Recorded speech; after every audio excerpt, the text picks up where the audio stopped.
Okay, we have 12 o'clock noon. Let's get started. Hello, everyone, and thanks for firing up your cameras today, this afternoon. My name is Peggy West. I'm the organizer for the webinar, and I want to open by commending all of the board members on the call for taking your time out as community volunteers to listen to accomplished attorney Scott Lee and CPA from a Hafer company, Marc, and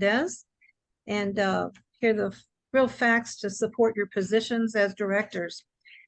Thank you to all the licensed CAMs as well for staying up to date on all of your board requirements and helping your boards as they make the decisions that you have to guide them through along with the attorney.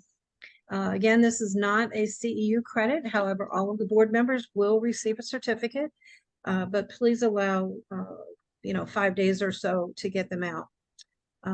I really would like to think that one of the hardest things about being a first board member when you get onto the board is being expected to know the law, your documents, and your responsibilities. So you are running a business. So today, Scott is excellent at guiding boards, and I know this firsthand from working with him. You'll be learning quite a bit from him, as well as Marc, who is a experienced CPA, and with annual meetings ahead, he will share with you the requirements that you need to know. You can put your questions in the Q&A box again, and our moderator today will interject with Scott and Marc throughout the presentation. We are recording, so you will be able to review it, and I will send it out following the meeting, if not late this afternoon, tomorrow, along with the sponsor sheet with all the sponsors' logos, contact information, that will be their email and their phone numbers. So let's get started. I'm going to start by introducing the sponsors today. I'll start with myself. I also represent Beach and Patio Outdoor Living. We've been in business about 50 years. We are full service. We offer new furniture that would be everything from chases, cabanas, umbrellas. We'll make it up for you. We can design, and also we do repairs and restrapping. So let me know. My name will also be on the sponsor sheet. Next, I want to introduce the glue here. This is Vinteum software. We have Layla Scola. She's the head of marketing and customer success. And today's moderator, Layla, tell us about yourself and what the company does. Thank you so much for that kind introduction, Peggy. My name's Layla. I've been with Vinteum for 5 years now. Vinteum Software is a software company. We provide websites and portals for HOAs and condominiums across Florida and the whole of North America. So to communicate better, to improve your management, a website really does help. And if I can help you set one up, please do let me know. I'll put my details in the chat. Okay, thank you so much. And I want to also give honorable mention to Yasmin Johannes, her right hand marketing manager. Please thank her. Next, I want to introduce Beth Garcia Swopa. She's a senior VP at Brown & Brown Insurance, and she's an association specialist. Beth, tell us about yourself and what Hi, good morning or good afternoon. Thank you everyone for joining us. My name is Beth Garcia Swopa. As Peggy stated, I'm a senior VP with Brown & Brown Insurance. I work with associations. I'm a 33-year agent, and Brown & Brown, as most of you know, we're a national company based out of Florida. We insure more associations out of our office in Fort Lauderdale than any other office. With the issues that are taking place, with all the inspections of the glitch bill, all the challenges that we're having on the property as well as the liability side for those associations that have had claim issues. It's good to get ahead of it, get another review of your insurance program if you're having some issues and getting answers from your current agent. The further you get ahead of this, the better response you'll get come renewal time. So I'll put my contact information in the chat so you can reach out to me if you have any questions. Great, thanks, Beth. All right, next I want to introduce Rudy Forehand. He's the regional representative for Benjamin Moore. Tell us about yourself. I know you've been in the industry a long time, and what does Benjamin Moore do for condominiums, please? Good morning, and thank you everyone for attending. Yeah, I've been around for, I've been 48 years in the paint business, and being 29, it's hard to understand that right now, but been in business 48 years. Here in South Florida, 34 years with Benjamin Moore, and we supply paint. We don't apply the paint, but we supply paint. We like to do things from doing helping you paint your building or your community. We could do specs, project management, we could do color rendering and so forth. We also do selling just a quarter paint or for any of you need that you have in any of your communities. I work exclusively with Regal Paints. They have 21 stores here in Florida, so pretty much a store close to you anywhere you're at. The one thing I like to say is when you're using paint, remember paint is your first line of protection for the substrates in your community. You do a right paint job, you use a quality product, you're going to get a longer lasting job, and it's going to protect your substrates better, which at the end of the day, as we all know what we're going through in Florida, it's going to be it's going to be for less cost overall. So Rudy Forehand, Benjamin Moore Paints, along with Regal Paints. I know you'll have my information in the email that be sent out, but I'll put my phone number in the chat in case you need to talk to me. Have a great day and enjoy the class. Thanks, Rudy. And also, Rudy will be speaking in early 2024. He gives a 1 hour, 2 hour class, and it's excellent if you want to get up to date as board members. And just to mention, all board members are invited to any of our webinars, even if it's a CAM credit or just a class. Next, I want to introduce the Director of Business Development for DSS Condo. That's Suli Encolada. Suli, tell us about yourself and what you do. Thank you, Peggy. So my name is Suli Encolada. As Peggy mentioned, I'm the Director of Business Development for DSS Condo. We are a project manager owner's rep firm, and we can help you with the project from beginning to end. And it's never too late to give us a call. Even if you're in the middle of construction administration and you thought you didn't need a project manager, but now you're in the middle of it and you realize that, you know, that time has come that you really need the help, let the experts help you, right? And we are the experts. We have all of our project managers on staff have 30 to 40 years of experience in the construction business. So we can help you with any project. I will leave my information in the chat, and I know Peggy's going to send it in the email. So guys, enjoy the class. This is a really good one. Okay, thank you, Peggy. Great. Thank you so much. Thank you. All right. Next, I want to introduce John Gant. He's the partner with World One. It's a recycling business. John, tell us what you do for condominiums and about yourself.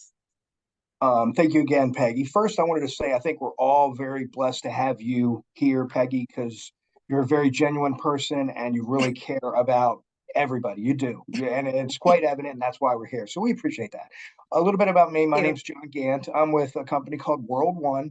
We've been in the market for over 30 years. And what we do is we do waste reduction and consulting.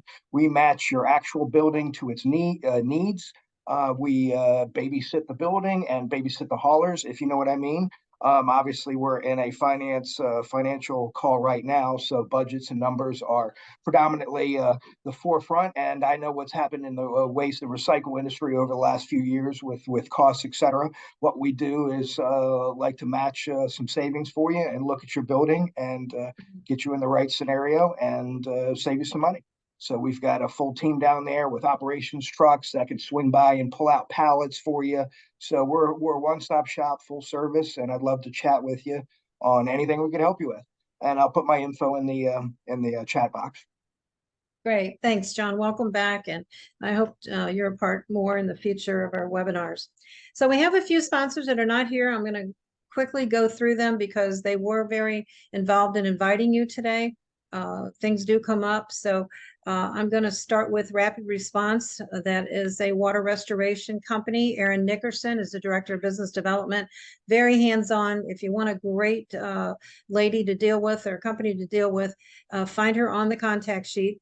Next, I have Erica D'Alessandro. She's the Director of Business Development for Nuvo Elevators. Anybody looking to upgrade, change, whatever you need to do with all these things coming up on the inspections. Next, I have J.R. Fraser, Reserves and Insurance Evaluations. The J family, Patty and her husband, are doing an outstanding job. They're totally overwhelmed with all of the reserve studies and so on, but excellent company to turn to. You can find them on the sponsor sheet.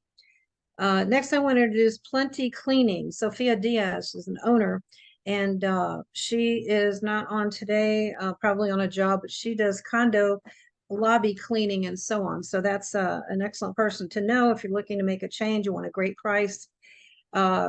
Next, we have M2 Engineering. Rudy Martin is at a business meeting today in Tampa. He's the Director of Strategic Business Development, and his wind beneath his wings is Autumn O'Brien. She's Marketing Manager and Business Development Support for Central Florida and South Florida. Two great people to know. And then, of course, the owner, Misha, is very involved. So if you need some help with your engineering needs. Lastly, we have our birthday boy, Ben Friedman. He's having a great birthday party, heading on a plane right now to Dominican Republic. And he's with City Quiet Windows and Doors. He is the president. Again, excellent. So let's get started here. Like I said, you'll be sent sponsor sheets. I want to introduce our main speaker, Scott J. Lee, Esquire. He's with SJW Law Group. He's going to talk on board certification and legislative updates. And then Marc Landez is a CPA for Hafer Company. He will interject the financial tips. So these guys are very experienced, and I'm going to turn it over to you, Scott. Thanks, Peggy, and thanks, Peggy, for organizing this event. We've done this many times, and I always appreciate it. Same with Vinteum Software, the brains behind everyone being here today. So we appreciate Layla and her company, as well as, just as importantly, all the sponsors for making this possible. And my co-speaker, Marc, for stepping in here. We hope to have a great class. Quick housekeeping item. We had mentioned, I believe, at the outset, you'll get your certificates 5 to 7 days from the class. We have a list of all the attendees, and the certificates will be sent out from my office. So thanks very much for participating and attending today. And this is probably, I don't know, maybe the 30th or 40th board certification course that I've done over the past many years. I've been practicing law 30 years. I'm Florida Bar Board certified in the area of condominium and plan development law. It's condominium and HOA law, essentially, as well as being Florida Bar Board certified in the area of real estate law. There are, I don't know, a few dozen attorneys in the state of Florida with those designations. So my practice does involve pretty much exclusively dealing with condominium associations and homeowner associations and all the fun that occurs as it relates to community associations. I'm interacting with members of boards of directors that I represent, about 150 or so community associations on a daily basis, with property managers, and once in a while with a homeowner, hopefully a polite homeowner, although that's becoming a bit more rare these days. But again, that's my practice area, and I'm happy to talk about the topics today, and I commend you for attending, as opposed to what your other alternative, which was simply to sign a form, which says you are completely familiar with all the laws of the state of Florida as relates to Florida Community Association law, and you've read and understand the governing documents of your community. Sure. I'm not going to lead you to believe that at the conclusion of today's 2-hour class, you're going to feel like an expert on homeowners association law or condominium association law or co-op law, if you happen to be with a co-op. That's a rare breed in the state of Florida, but I actually represent a few.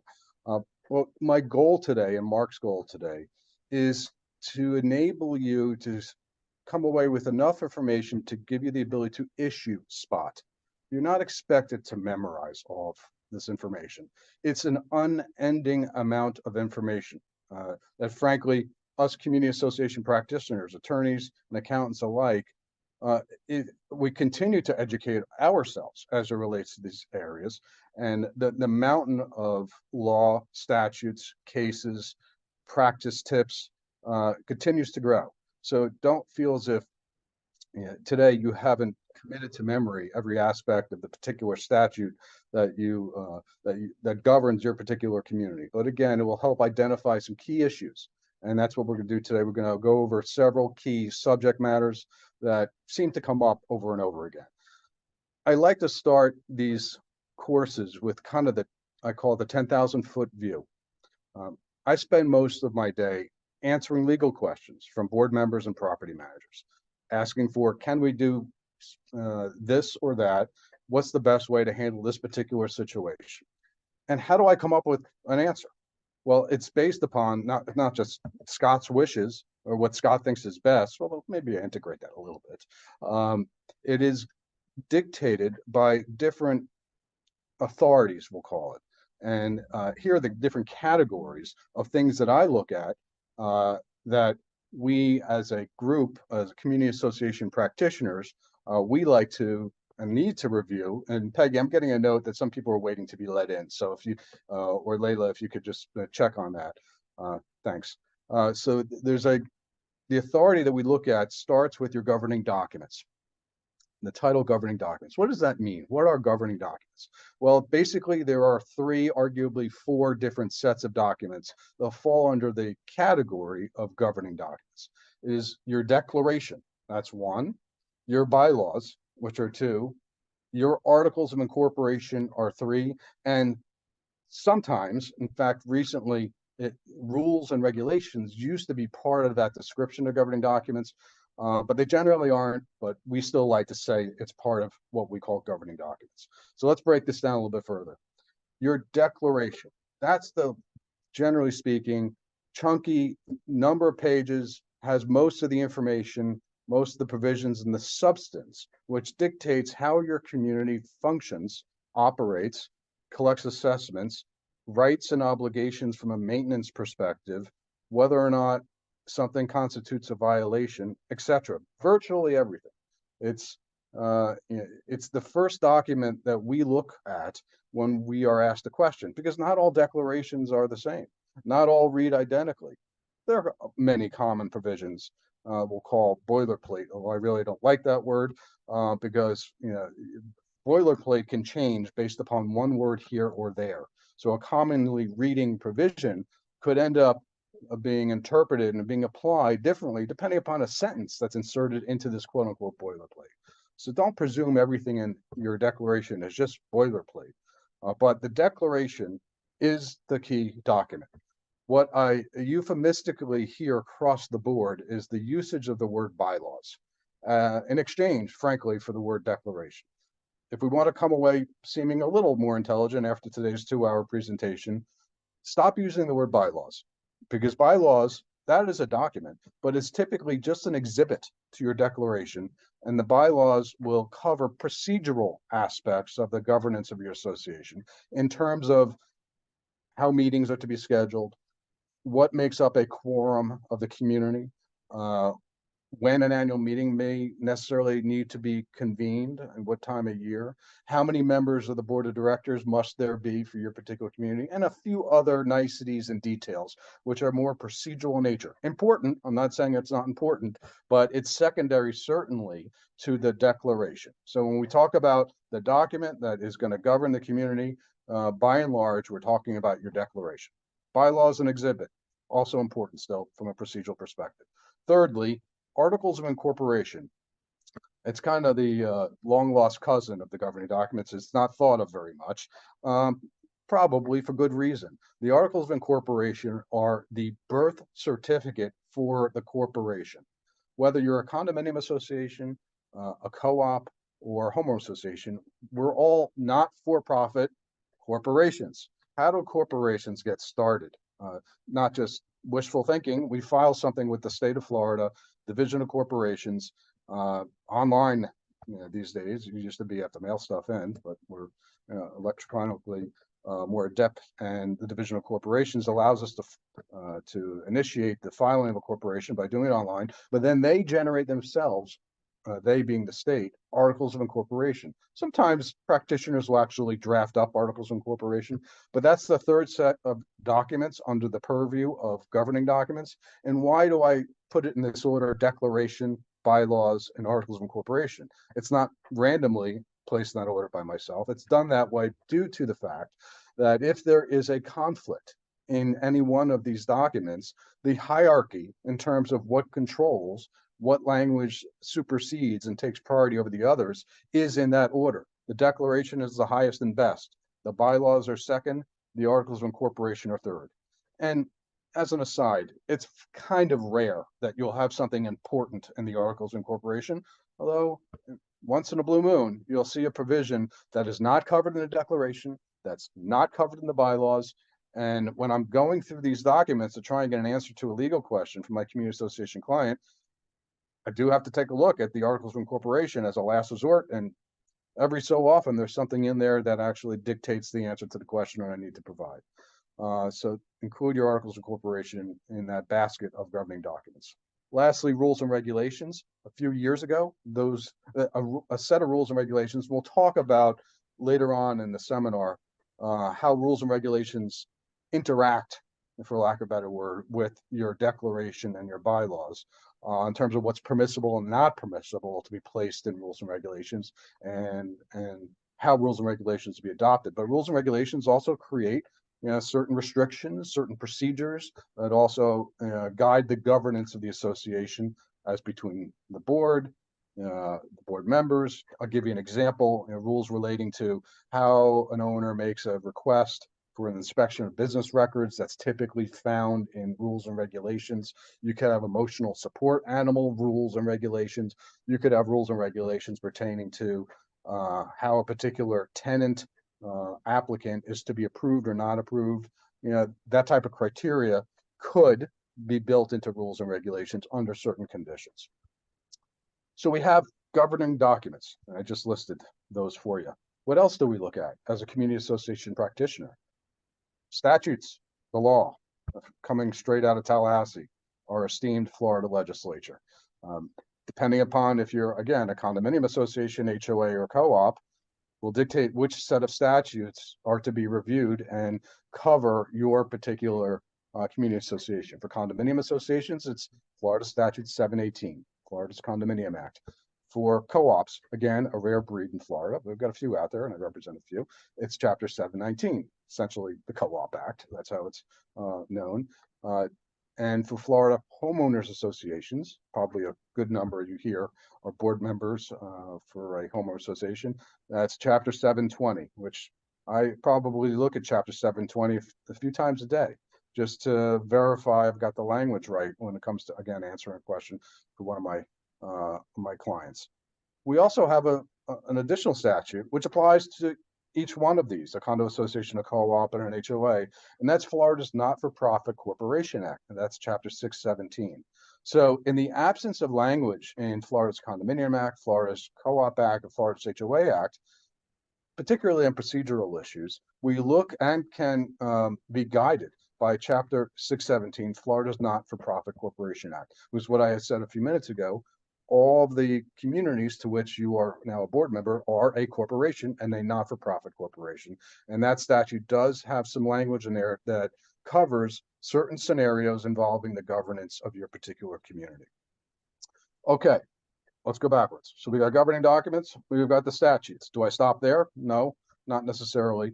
We also look at case law, Florida case law. Why Florida case law? Well, not every imaginable hypothetical is covered by a statute in crystal clear fashion or is covered perfectly in a set of governing documents. So what happens as a result? Well, you get one person interpreting language this way, and you get another person, and you could supplant person for attorney that way. And what occurs? Litigation and lawsuits get filed over this scenario or that scenario. And we ask a judge to make a call as to whether or not this language, first of all, should be interpreted this way, or sometimes whether the language is valid or enforceable on its face, but perhaps there's a constitutionality related issue in terms of a particular provision.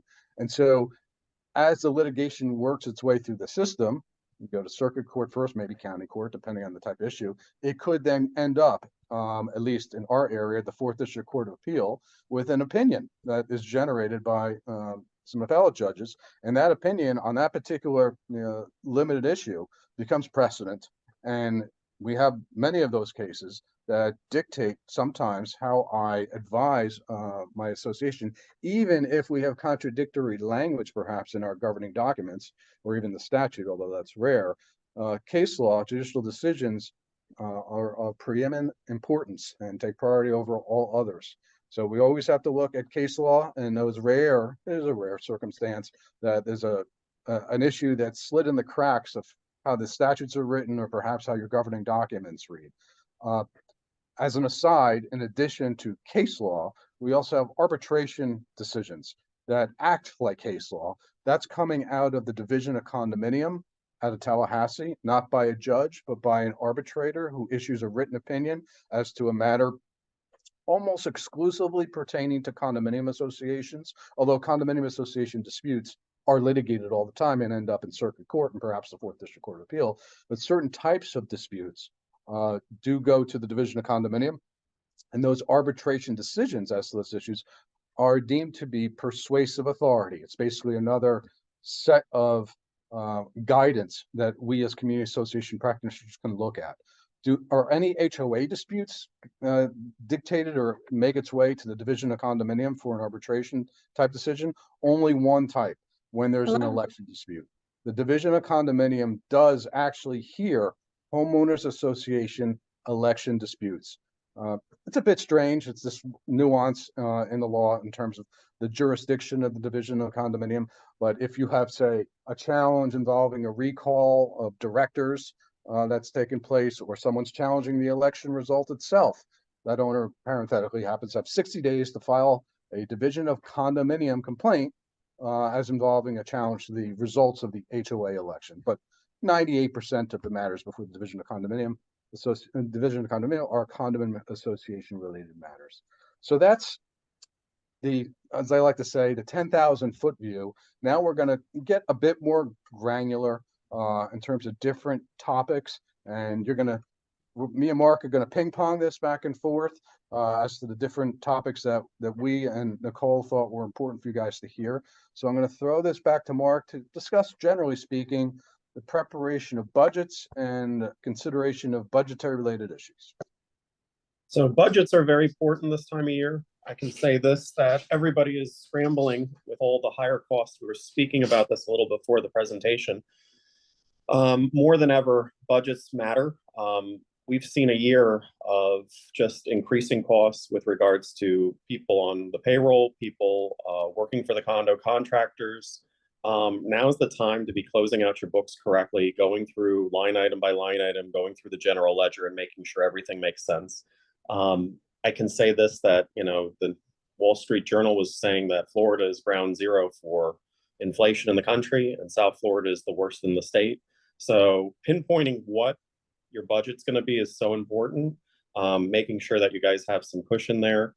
Some of the things that we talk about when you're making your plans is just the standards from the state of Florida. You know, if you have a budget of over 500,000 of revenue, plan on getting an audit. If you have 300,000 to 500,000, plan on getting a review.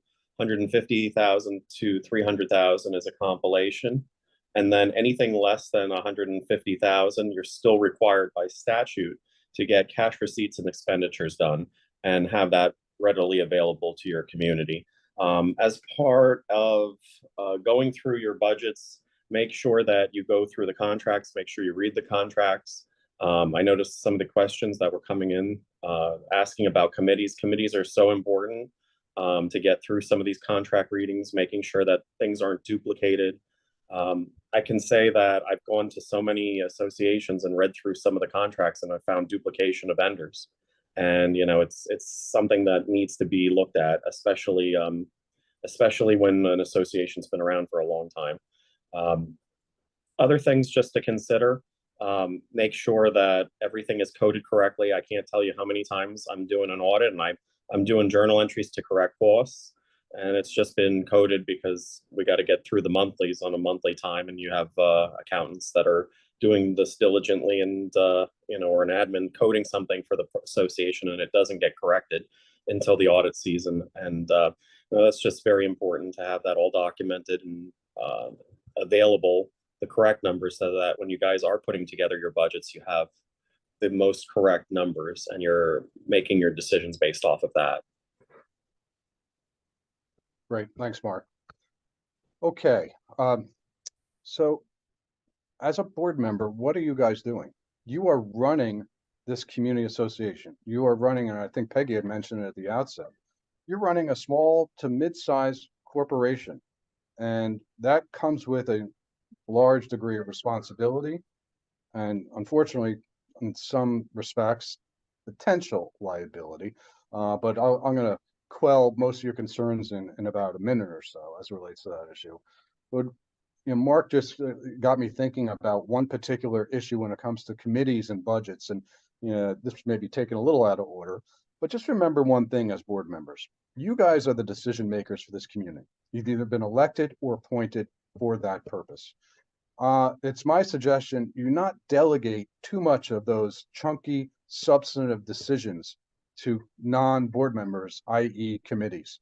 It's wonderful if you have members in your community who are willing to volunteer. to provide their know-how and their skill if on a particular issue and participate on a committee. But by and large, practicing 30 years again, when it comes to committees, those types of committees should be reserved for non-budgetary related issues. As a board, you guys make these decisions in terms of the finances of the community, what to spend money on, what monies to set aside in the future, etc. If you set up a budget committee who's well-intentioned and perhaps even filled with folks that have a fair amount of experience on the finance end of things, it's nice. But if they come up with a recommendation and you as a board, you don't follow it, sometimes you get some hurt feelings. And sometimes that creates some unnecessary consternation or disputes within your own community. So committees are great, but keep them limited to the less critical decision making, social committees, that type of thing. Something other than the decisions that are generally reserved for the board, particularly budgets. You all do have a fiduciary obligation as a board member. So what does that mean? As a board member, you're supposed to be acting in the best interests of the association, or at least to be attempting to do so. Otherwise, in theory, if you breach your fiduciary duty, a member of the association can, again, in theory, institute some type of action against you personally. However, and here's the big however, and this hopefully will make you feel a little bit better or a lot better. There's something called the business judgment rule in the state of Florida, which basically says you as a board member cannot be held liable for any of your decision making, even terrible decision making, frankly, even negligent decision making, even if the decision turned out to be completely dead wrong and cost the association money, as long as you were, generally speaking, exercising it in good faith. So when will be a scenario when you're not exercising it in good faith? Well, if you had a conflict of interest, if you decided to hire your cousin's landscaping company, and the landscaping company had zero experience and caused a massive amount of damage in the community, then perhaps that's not a good example of you exercising your fiduciary obligation in good faith, because you were looking to perhaps help out a relative and or yourself, which is a conflict of interest in most scenarios. There are some exceptions to how you could get around that conflict of interest, but I would shy away from those types of arrangements for fear of a potential breach of fiduciary duty. Another example where the business judgment won't protect you is if there's something called an intentional tort. If you're in a board meeting and a member stands up and doesn't say something so nice, you walk over to the board member and get an altercation. You're not going to be protected under the business judgment rule for getting in a fist fight. So, and these days, it seems as if there are more and more altercations in board meetings where the sheriff's department needs to be stationed there, or strict rules have to be enforced. But and it's tough. And I've been in these board meetings. I was used to be the president of my own community association. And when people say things that are derogatory in nature, that are false, it's understandable that emotions can really get heated. But control yourself, because you will not be protected under this business judgment rule if you don't control yourself from a physical standpoint. You also should verify, and I'm sure most of you do have this, but for those that are self-managed in particular, this could be an issue. D&O coverage, directors and officers liability coverage. You want to make sure, and each year you should get a copy of that certificate of insurance to verify that insurance is in place, that you as a director and officer of the association are covered from an insurance perspective. What does that do from a practical standpoint? Well, it doesn't prevent the member from suing you per se, but what it does is it requires the insurance company, assuming a policy is in place and is effective, to hire an attorney for you and to defend you in that case, so you personally are not coming out of pocket to defend a litigation, a lawsuit, more times than not, baseless, because 95% of lawsuits against board members are not proper and without any merit, but they happen still. And because they still happen, and because there are these lawsuits filed sometimes pro se by people without an attorney, or even by attorneys that are really working on the edges here in terms of board member liability. You want to make sure you have that protect. So you have an attorney paid for by the insurance company to represent your interest in that particular. And we attorneys and accountants as well, we live in the world of exceptions, and sometimes exceptions to exceptions. I think my internet just got a little funny. And here is one of those exceptions. We're going to talk about the Bill SB4D, which became law in May of 2022, pertaining to condominium associations. So my friends at homeowner associations, you could tune out for a minute or so. If you're in a condominium association, as relates to the milestone inspection reports and the reserve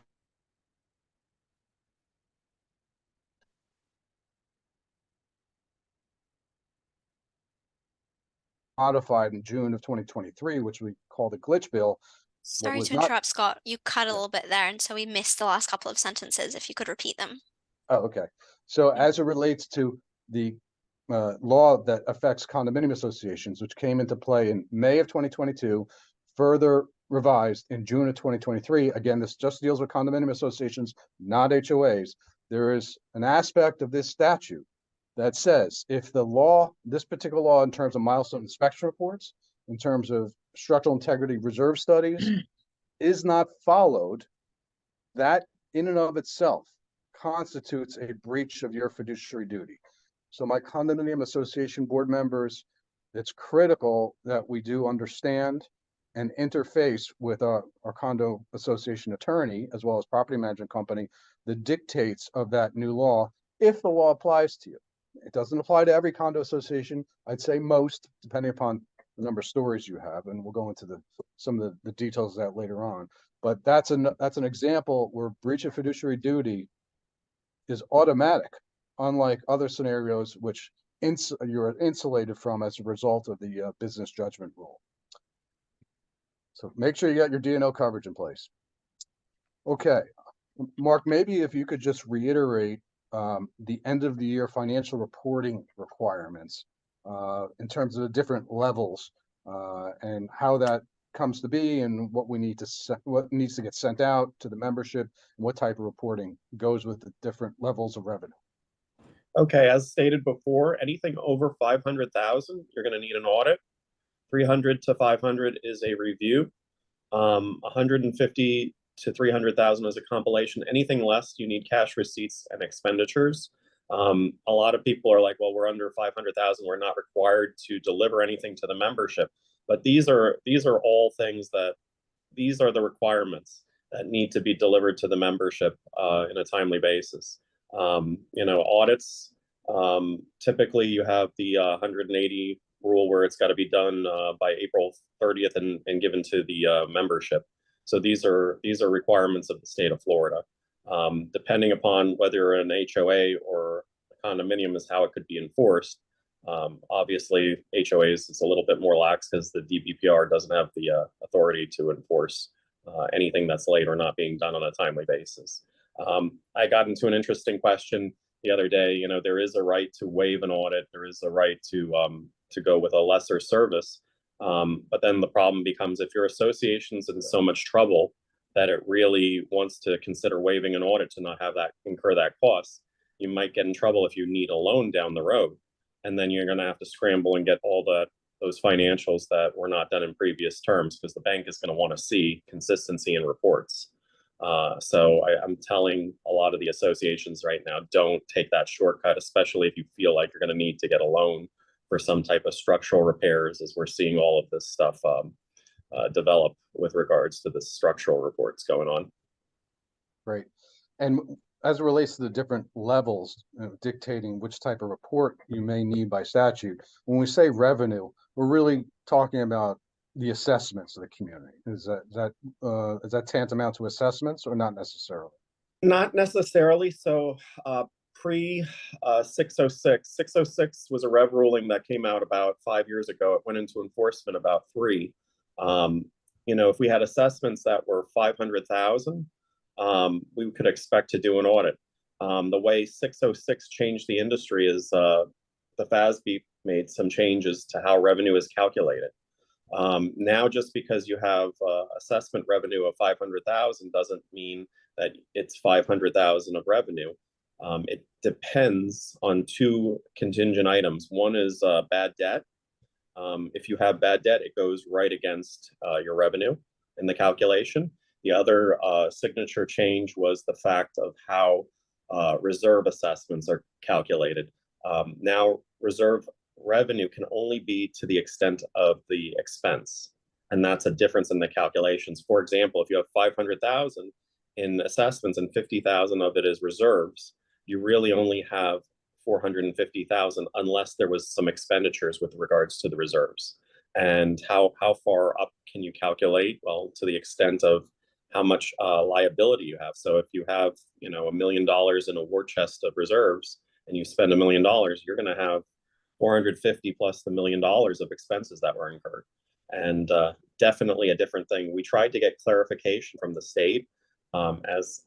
As professionals, we like consistency. We kind of like the old calculation and the old rule. And they said, whatever the rules have changed to by the FASB, that's the way that it must be interpreted, because that's how statute is written. It's whatever revenue is being calculated by FASB, because these are GAAP reports. You need to follow GAAP, and that was the instructions that we got. They wouldn't say much more than that, and as an attorney that they're very, very limited on what they're going to say. It's usually stay close to the statute that's written. So that was their opinion on the matter. And when I need an opinion from an accounting perspective, I don't render it myself. I go to you or Nicole for that purpose.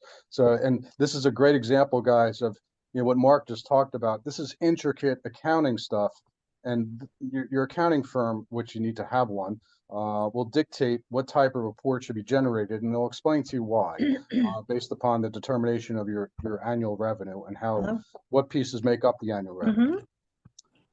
But we've had several accounts go from reviews to audits and vice versa, based off of just the projects being undertaken during any given year. So it can bounce back, and we're good at explaining to our clients what they need to be within statute.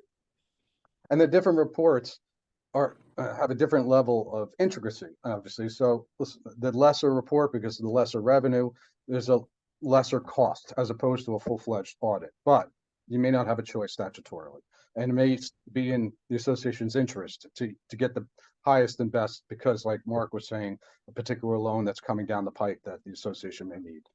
So let's get into some of the nitty-gritty of board meetings. And just before we do that, we have a few questions about budgets and reserves. Can I ask them now? Or would you prefer them at the end? Probably at the end, because I just have a lot to get through. Yeah. All right. So all questions will be answered. It's okay. Everyone getting a few questions in. All right. Yes. And if your question is not answered, send it to me directly at Scott@S as in Sam, J as in Jack, W as in William, lawgroup.com.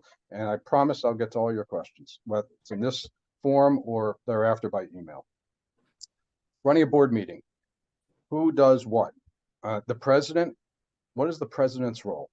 The president doesn't make all the decisions of the community, despite what sometimes happens in community associations. The president has one function: to run the board meeting, an important function, but they are the figurehead at the dais, controlling the board of directors meeting or in other types of meetings as they may be scheduled. The vice president simply stands in the shoes of the president if the president's unavailable. That's it. Those are the two things the president or vice president is supposed to do. Obviously, the president could dictate a conversation to some extent, but the president does not have more votes than any other board member. And the president doesn't, by him or herself, dictate the agenda for the particular board meeting. Although the president is oftentimes the liaison between the board and the attorney, the board and the accounting firm, the board and the property management company. There's nothing wrong with that.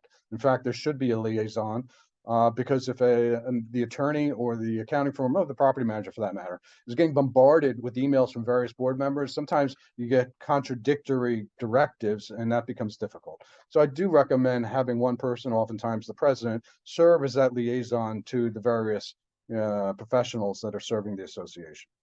When do you have a board meeting? What constitutes a board meeting? And this is a common question I probably get at least once a week. or I have to counsel my association clientele to remind them of the following fact or element of procedure. If you have a quorum of your board together discussing association business, that is a board meeting. So that means if you say you have a board of 5 people and 3 of you get together at Starbucks to discuss, should we hire this contractor? Well, what do you think about this person? Should we issue a violation?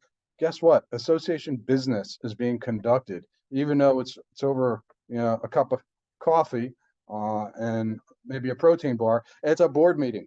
So what does that mean? That means the meeting needs to be noticed to the community. The purpose and policy behind this is just like the rules pertaining to the sunshine laws involving governmental agencies. Sunshine is supposed to shine on the agencies and the members of those boards, so the public, in this case the membership of your community, get the benefit of seeing the deliberative process. What happens all too often, which is not proper, are decisions are made behind the scenes, the quorum of the board getting together at someone's house, or maybe even at the clubhouse itself. And then at the formal board meeting, the matter is rubber stamped and the vote takes place then. Well, I know it goes on all the time. You do, as a matter of good practice, want to shy away from that because of your obligation for the membership to see the back and forth, the give and take, the discussion, the debate between the board members, which will then eventually, in all likelihood, culminate in a vote of the board.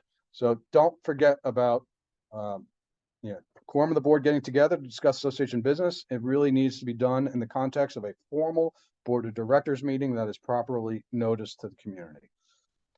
New change to HOAs. When we notice board of directors meetings, we have to post an agenda as well.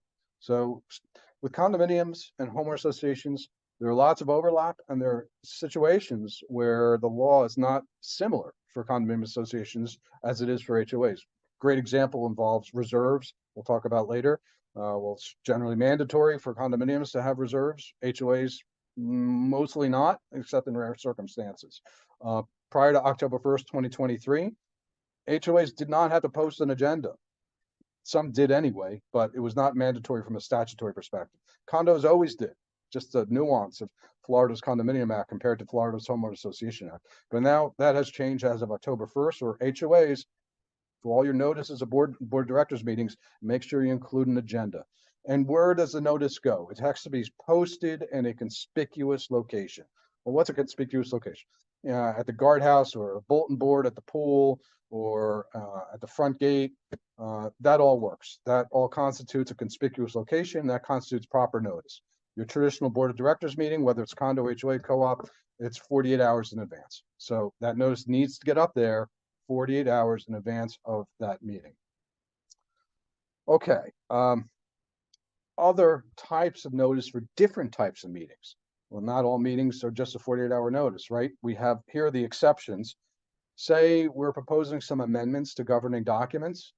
Well, that requires a 14-day notice, true for condos and for HOAs, where the notice actually gets mailed out to the community. The notice of the, and this is technically a membership meeting, notice of membership meeting along with a copy of the proposed amendment must be dropped in the mail, not received by the members, because you can't verify that. Dropped in the mail, verified through an affidavit signed by the person doing the dropping in the mail, typically the property manager, that mailing went out 14 days in advance. Other types of meetings that also require this 14-day in advance mailing, again, mailing. Budget meetings, again, true for HOAs, co-ops, condos. You have to mail the notice of budget meeting along with a copy of the budget. Annual meetings, this is where condos and HOAs go in different directions.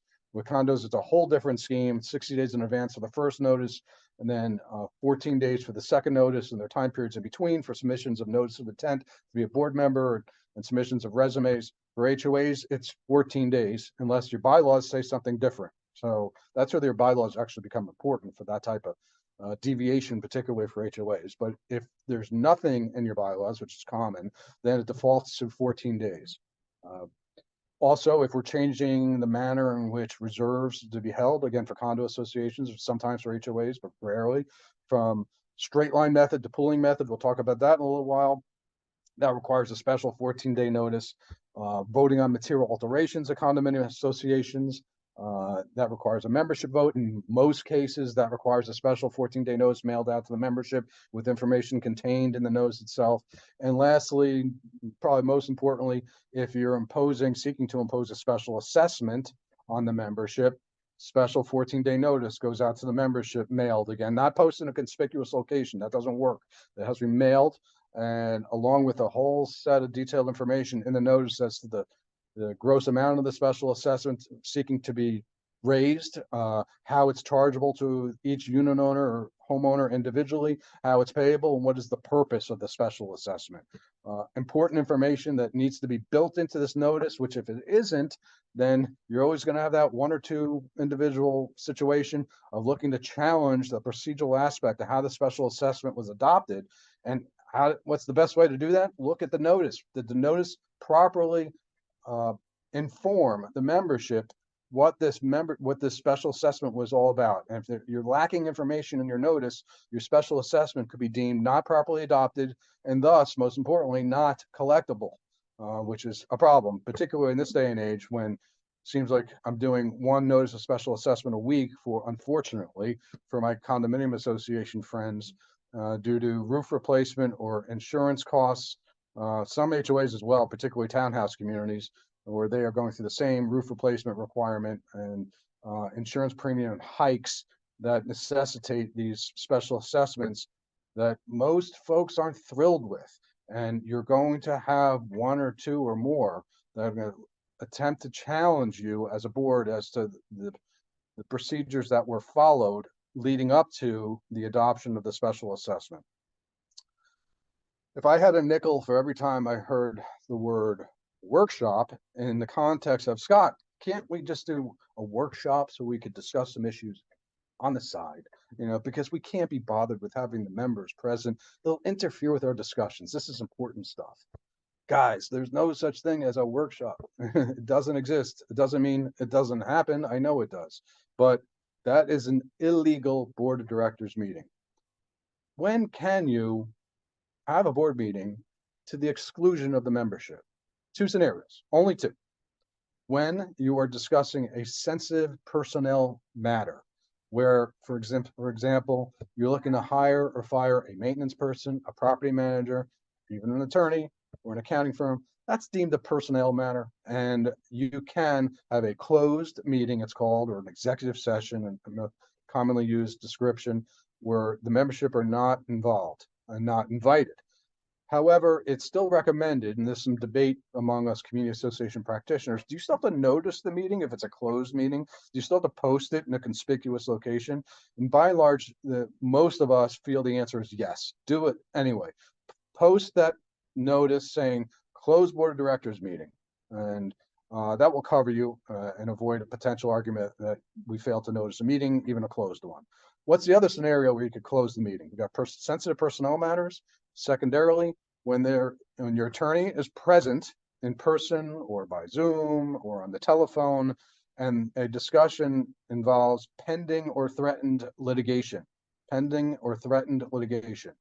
So there's a homeowner that is threatening to file suit against the association for a variety of reasons, and we need to discuss it. We need to have a strategy session as to how do we respond? What do we do? Do we put our carrier on notice, insurance company on notice, or not? Those discussions with an attorney are privileged, attorney-client privileged communications, which means, and you guys are my client, board members are essentially my client, not individually, but collectively as a board, because you represent the association. And so we have that discussion to do outside of the presence of the membership, properly so, close the meeting, but don't make the following mistake, which does occur. We close the meeting to discuss one of these two types of matters, a personnel issue or a litigation issue, and then we weave in a bunch of other business of the association. It's not proper. That's supposed to be done in an open board of directors meeting. So you're supposed to limit your discussions as relates to that executive session, that closed meeting, to only those two topics. Okay, continuing on as it relates to the process. And the process is important because you're going to, if you haven't already seen it, there's always one there's only or two members that want to challenge everything you guys do along the way. How do you combat that? You do things procedurally well and have it memorialized that you've done things procedurally well. And what do I mean by that? Meeting minutes are critical. So if your property manager is absent, or you don't have a property manager, you're self-managed, you need to find a way, your secretary will be in charge of this, of taking solid meeting minutes. So we have proof, we have evidence that the board acted in a certain manner. That doesn't mean we need a stenographer to take down every single word. Meeting minutes are just supposed to highlight the decision-making of the board and also describe and identify who voted for what, yes or no, as well as who made the motion, who seconded the motion. That's Robert's Rules of Order. That's this ancient English book that all corporations generally are supposed to follow in terms of the procedure at these board meetings, in terms of getting things done on behalf of your not-for-profit corporation. So the right way to do it is not jump to a vote. Just have a motion made by someone, anyone, doesn't have to be the president again, anyone. And if that motion is seconded by someone else, not a member, both these things written down in your meeting minutes, who made the motion, who seconded the motion, then what occurs after that? Do we jump right to a vote? Well, that does happen quite a bit. Here's the technical answer. And I know I'm giving you a lot of technical stuff, but it's going to be filled up with the technical. And if you choose to follow it, great. If you don't, you've been advised. After that, there's supposed to be a deliberation. And the board is supposed to deliberate back and forth in the presence of the membership as to the motion that's on the table. If there are no deliberations, that's fine. You don't have to deliberate. But then if you have members present at the meeting, that's when you ask the members if anyone would like to speak on that and only that issue, that motion on the floor, for no more than 3 minutes. It is not a question and answer session, although it oftentimes devolves into that.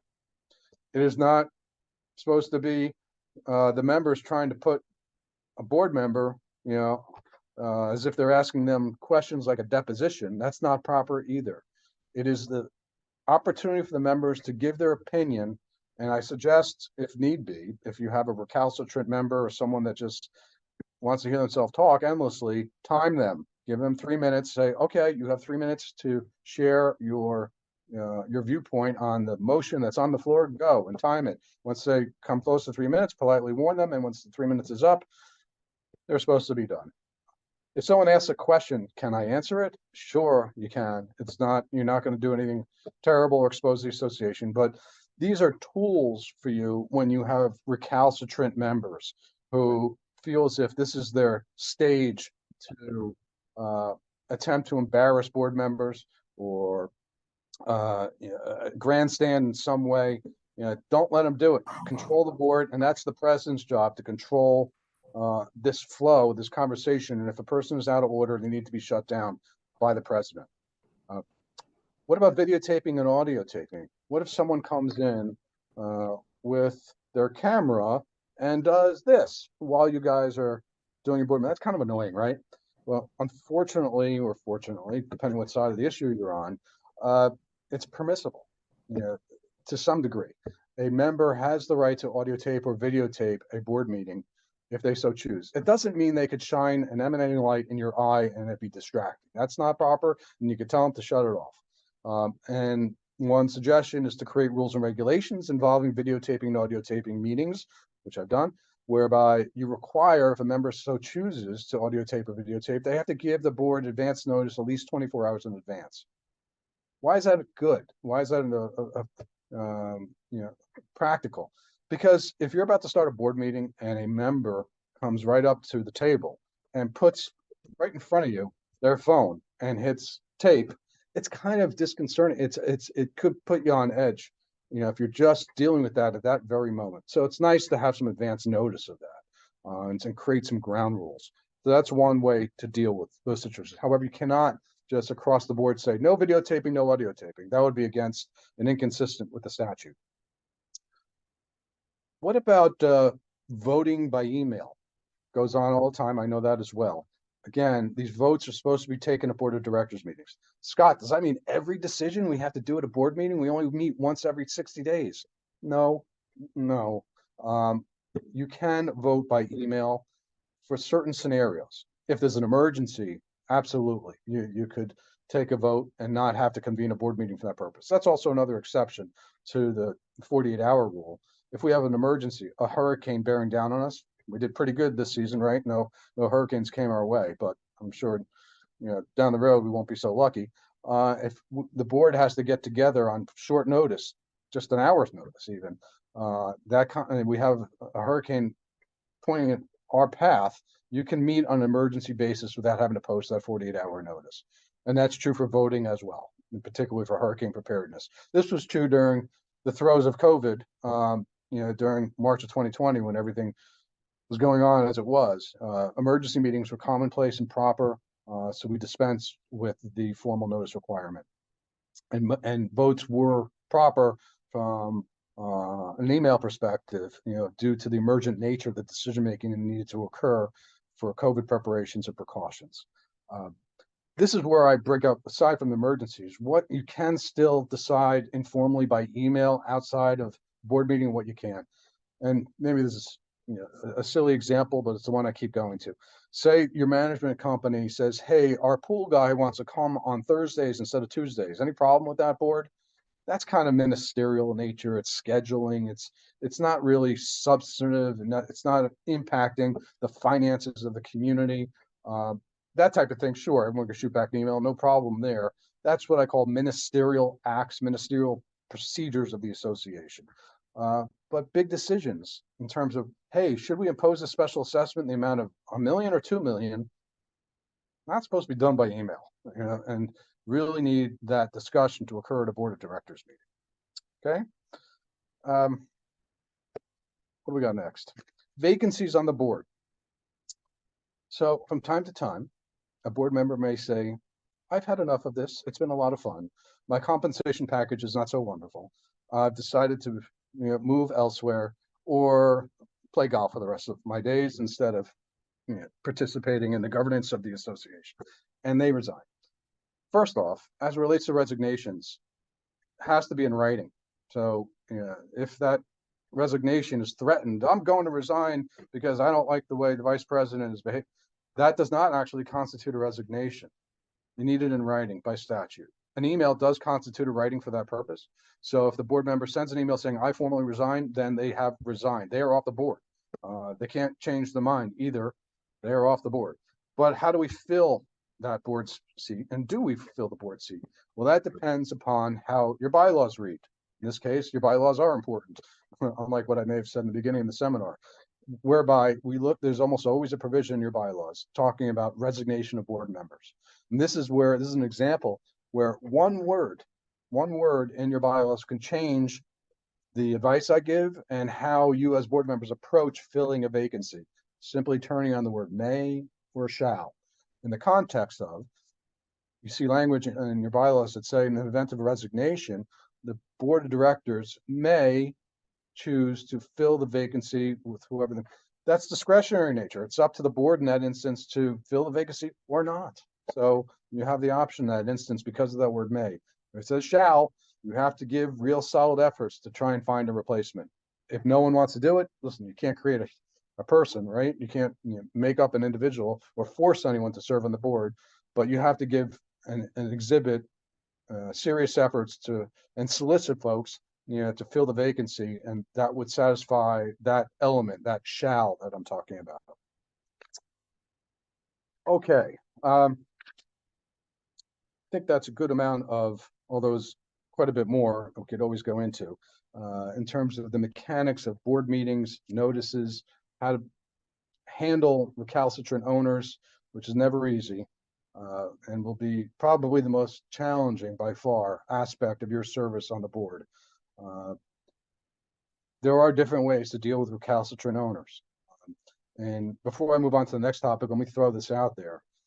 When someone behaves improperly, in many cases, depending upon the level and the nature of the misconduct, it does constitute a violation of your governing documents. Your declaration, almost all, contain a provision entitled nuisance. So, and your nuisance provision usually read the same. If anyone behaves in an obnoxious manner that interferes with the governance of the association, that constitutes a nuisance.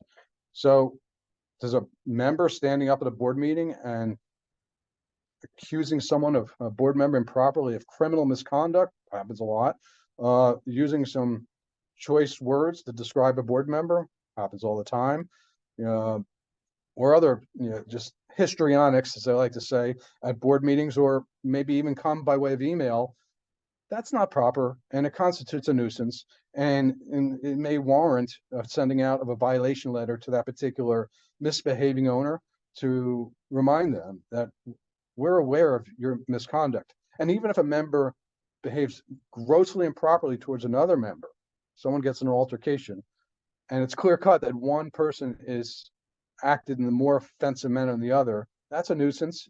People have an obligation to deal with each other politely and professionally and properly, although it seems like there's more and more meanness today in our communities, unfortunately, and this ends up being put at your lap. But it is okay, and in many cases, the right way to handle it is to have a letter sent out deeming this person in violation of the nuisance provision. And depending on whether or not you have a fine committee, whole other area here, which hopefully we'll get to, you can impose a fine for someone acting in a nuisance-related manner. Sometimes hitting folks in the pocketbook when they are deserving of that is the best way to cure that particular scenario and encourage someone not to engage in that type of behavior again. Okay, next. I'm going to jump around a little bit here. I guess now is a good time. We're going to get Marc back involved in talking about the Surfside legislation and the glitch bill and the details of that. But maybe I'll first throw it, because you're probably a little sick of hearing me drone on, hear a different voice. Have Marc talk a bit about reserves and what Marc and accounting firms have to do, generally speaking, as it relates to reserves, and what are reserves and what are they for? So reserves are statutorily, when you go into 718, they only talk about 3 items: roof, painting, and paving. And then the catch-all, which is anything over 10,000, and some other language that just states that these are large item, big ticket items that the association is going to incur.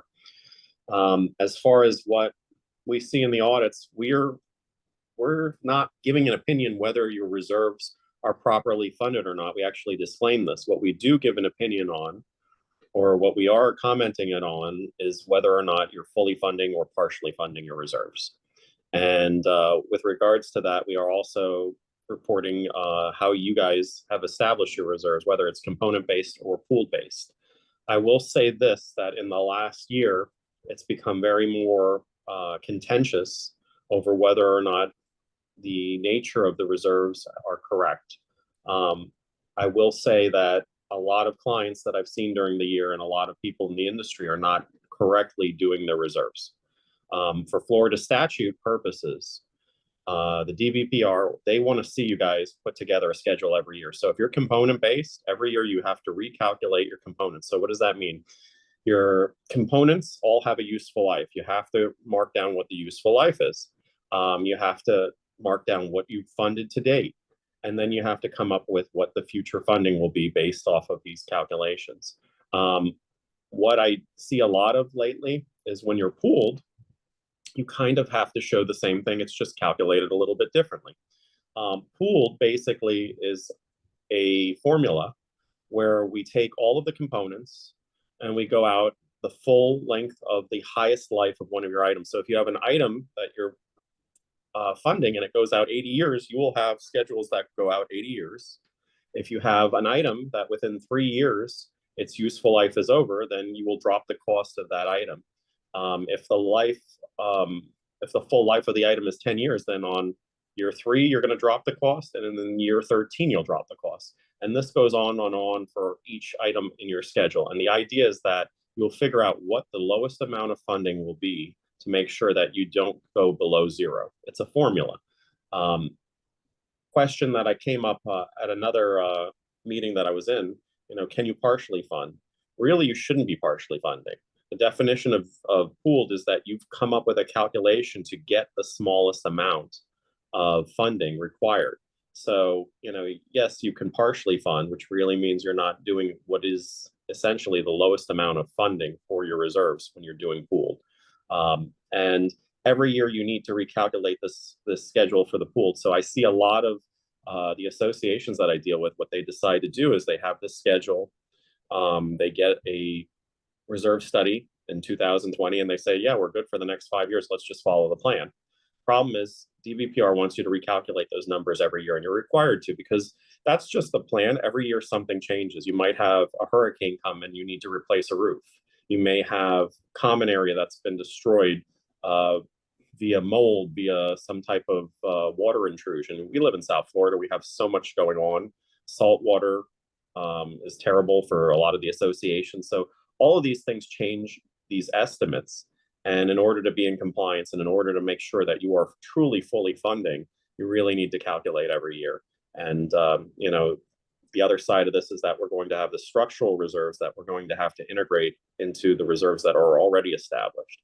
And we're already seeing the reports come in and doing a good job of integrating those as well.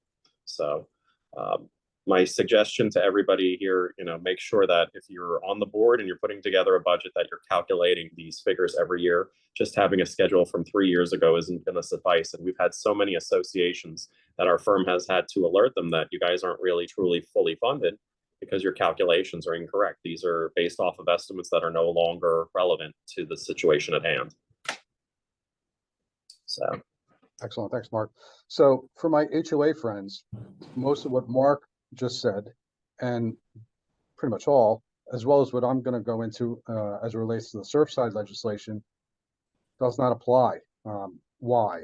HOAs do not have mandatory reserves, except in 2 circumstances. Again, we live in the world of a few exceptions, but this is a pretty rare event. And the event that the developer, way back when, the developer who created your community made it mandatory for your community to establish reserves, then okay, then your HOA is like a condo for reserve purposes. That's really rare. And let's think practically why that was rare. Because developers back then, when they created their community, they didn't want to create this additional financial obligation, which they would have been burdened with themselves as they were building the community. Because developers oftentimes are either deficit funding or they're paying the association assessments for the lots that they continue to own and have yet to sell. And if there's this additional reserve obligation as part of the budget, then it's costing the developer more money. So developers almost never created mandatory reserves, but you still got to double check our governing documents, because in that rare case that 1 in 20, I'll find that language in your association governing documents that do strangely create mandatory reserves. Maybe it's not, maybe 1 in 50 perhaps is more accurate. The other scenario where HOAs do have mandatory reserves, again, I don't think I've seen this once, is when the membership vote to make reserves mandatory. You don't have too many HOA members that are thrilled with the concept of adding reserves to the budget, which is going to do what? Increase their assessments. But in that rare case where the membership takes that vote and makes it mandatory, then yes, you as an HOA will have mandatory reserves. Otherwise, you don't. Does that mean HOAs don't have reserves? And the answer is no, they do. Many cases have reserves. However, they are not reserves in the traditional sense, in the statutory sense. Really is the important word. You'll have a category perhaps in your budget that says reserves, but guess what that is?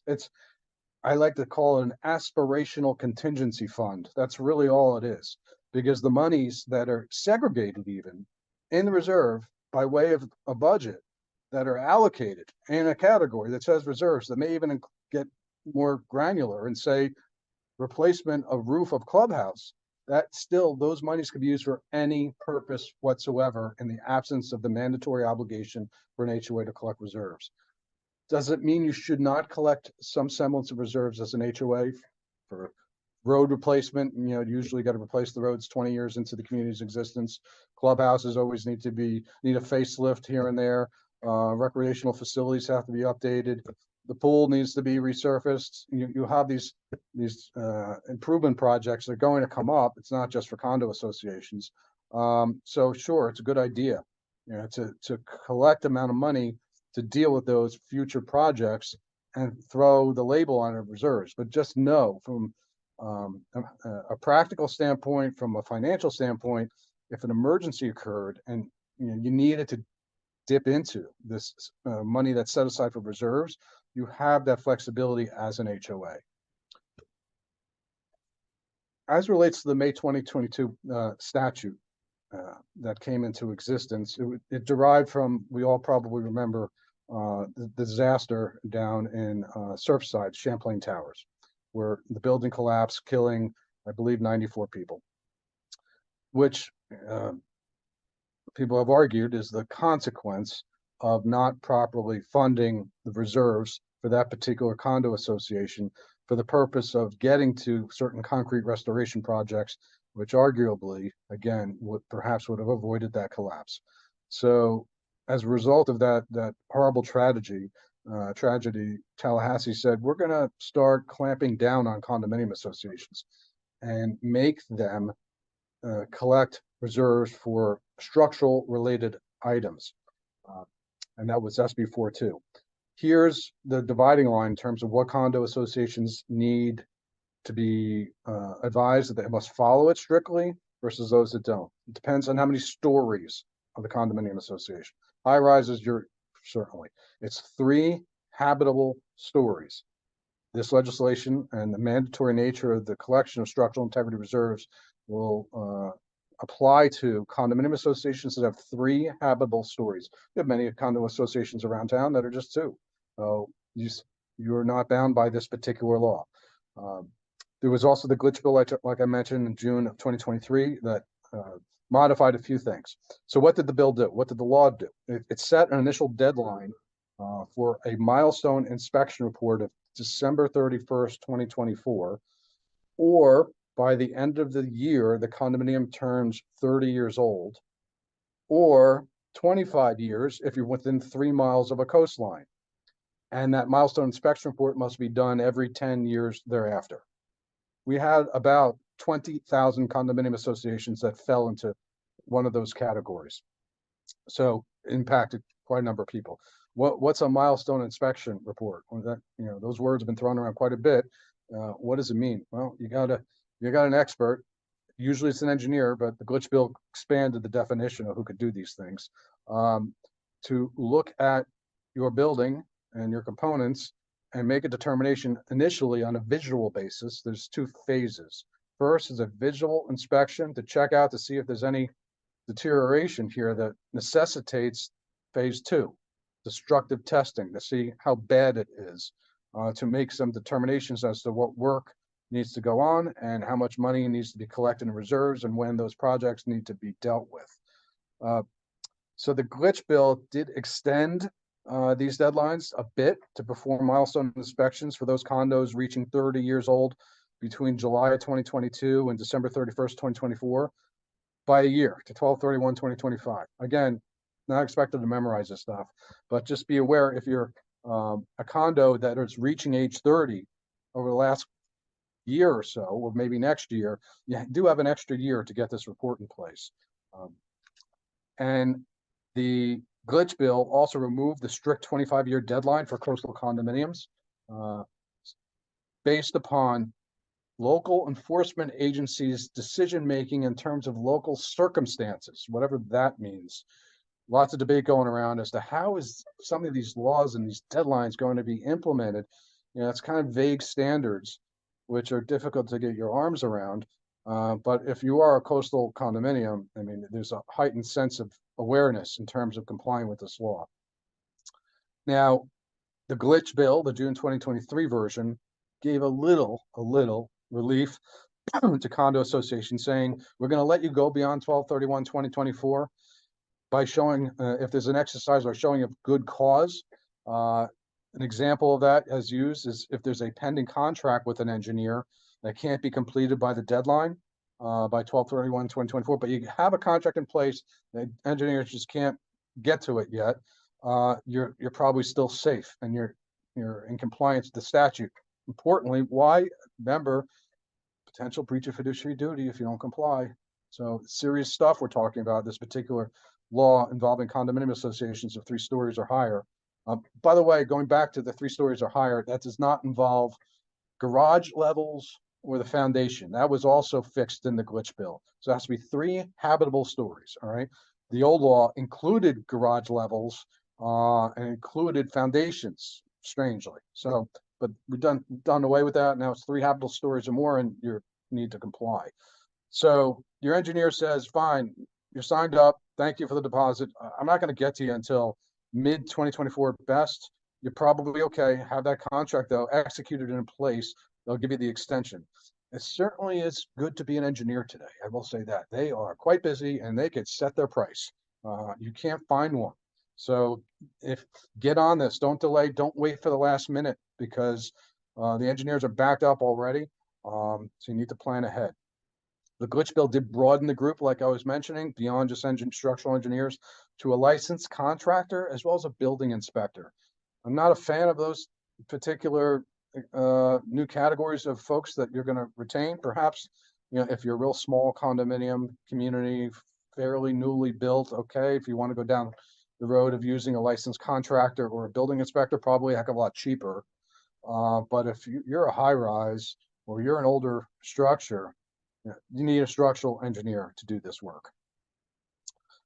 Glitch bill, like I said, remove some of the components, floors, and foundation, and also remove windows from the list of components that must be the subject of the milestone inspection report and the subject of the collection of reserves. So we took away windows. The initial bill was extremely broad. It's still pretty broad, but they loosened it a little bit. Here's a little tip. So the glitch bill, the June 2023 version, said mandatory reserve requirements. And what's this all about? It's mandatory reserves. That's what you guys as condo associations are now dealing with. Mandatory reserves that are not waivable for these structural components, not waivable. Whereas in the past and present, for non-structural components, which almost everything now appears to be structural based upon this bill, but there are a few instances where you have non-structural components that's still the subject of reserves. You can waive the collection reserves upon a proper membership vote. And that's another instance where there's a 14-day notice that's required, typically done in advance of the budget meeting, etc. But the bevy of components to your building are deemed structural, and it makes it mandatory that you fully fund your reserves. Based on how do you decide what to collect? Well, it's not for the attorney to decide, or not even for the accountant to decide. There are structural integrity reserve specialists who create reports, and you need to get a hold of one who's going to generate a report once that milestone inspection report is completed, and they will come up with the numbers that will guide you from a budgetary perspective, which will dictate what numbers you put into your budget for the collection of the reserves going forward. I like this simple example because I'm no math wizard. That's why I went to law school. So you have a situation where your roof is going to need to be replaced in 10 years and you have no reserves for that purpose. What do we got to do here, guys? We got to collect $100,000 a year in reserves for roof replacement for the next 10 years. That's the simplest way of trying to break down how this reserve requirement works. So when we come to year 10, when that roof has met its useful life and it's time to move on to a higher and better place, you have $1 million to go. Not too many roofs, could be replaced for $1 million these days, unfortunately. But if that using even numbers here, you'll have the $1 million because you've collected $100,000 per year for 10 years at that point to pay for that roof replacement. So as it relates to this mandatory reserve requirement, I get these questions all the time. Scott, if we have to fully fund reserves, it's going to blow our assessments out of the water. Can we buy ourselves a year to do this? Maybe. And here's the way how. The way the glitch bill read is that the mandatory reserve requirement only applied to any budget adopted on or after 12/31/2024. Therefore, say for your 2025 budget, okay, if you want to avoid mandatory reserves, first of all, it doesn't apply to 2024. If the 2025 budget, if you want to avoid mandatory fully funded reserves, make sure your 2025 budget gets adopted in 2024, not in January 2025. Because if it's done in January 25, that means you're going to be stuck to fully fund in that year 2025. So for all intents and purposes, this is a long-winded way of saying the following. You could get to pushing off fully funding reserves until 2026 if you do things the right way. But it has to be done perfectly, because if you adopt that 2025 budget in January 5th of 2025, guess what? That budget needs to have fully funded reserves. If you did it a week earlier, you didn't have to fully fund reserves. So be wary of that particular issue. All right, we talked about the two different phases. I'm going to rattle off some of the components that make up the structural integrity reserve study and the mandatory collection reserves. The roof, the structure, including load-bearing walls, fireproofing system protections, that's a big category, that's something new. Electrical systems, that's a big deal. Waterproofing, painting, all exterior painting, and any other item, here's this big catch-all, requiring replacement or repair costs that exceeds $10,000. That could be a whole range of things. So it's very broad and quite all-encompassing, and could really put a dent in your budget in a big way. Okay. So that's our Surfside legislation. Again, applies 99% of the time just to our condo association friends, 3 stories or higher. HOAs, though, almost certainly don't have mandatory reserves, but need to check our governing documents, our declaration in particular, to verify there is no such language. Probably good to have the attorney for your community do that for you. Quickly, I'm going to go into, because time runs fast in these courses, and we only got about a half hour left. So I really want to cover a couple other topics. Collection procedures. So here's the, again, 10,000-foot view of collections and how it works when there's delinquent assessments. About 2 years ago, maybe a bit more than 2 years ago, the legislature, in their esteemed wisdom, I use that lightly, decided to say, you know what, we don't like those big bad attorneys firing out these collection letters so quickly and causing delinquent owners to not just have to pay the delinquency, but now they have to pay all these attorney's fees on top of it. So we're going to create a step before the file can make its way over to Scott's office. And that's called the Notice of Late Assessment Letter. It's a letter that needs to itemize the delinquency in terms of the delinquent assessment, late fees, interest, and anything else that may be due in the account. That cannot be sent out by an attorney. It's supposed to be sent out almost always by the property management company. If you're self-managed, you guys are going to have to figure it out, and your attorney will still guide you. And for my self-managed communities, I provided for them to mail it out, but that needs to go out first. Then 30 days has to go by. 30 days, still no payment from the owner. Then it can be sent over to myself, to the attorney for the association, for the purpose of doing the next step, which is a demand letter, the notice of intent to file a lien. It's a demand letter saying, hey, Mr. or Mrs. Owner, you're delinquent in the following amounts, the following categories. And yeah, now you can charge a bit on the attorney fee side. Usually for that initial demand letter, it's fairly low. But the collection of the interest and the late fees and attorney's fees, it is a function of how your collection procedures read in your declaration. So that needs to be checked, which we do routinely. And then that letter goes out. In both instances, for condos, for HOAs, for co-ops, we have to wait then 45 days to see if the owner will pay up at that point or within that time period.